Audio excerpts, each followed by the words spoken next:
Hello Automobilers. Today we are here with a short walk-around video of Harley Davidson's highest-selling model in India, the Street 750. The model that we have here is in the vivid black deluxe color. Now that's the 749cc liquid-cooled Revolution X V-twin fuel-injected engine.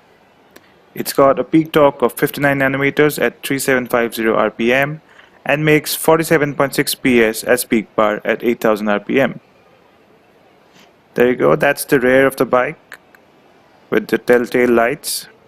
It's also got sari guards on either side.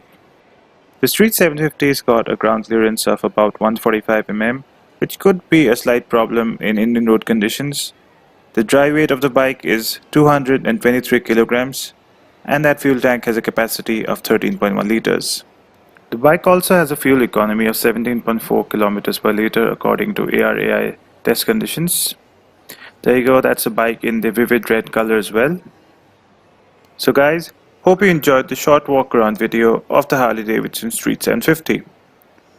For more such videos, keep watching Automowheels and don't forget to subscribe to this channel.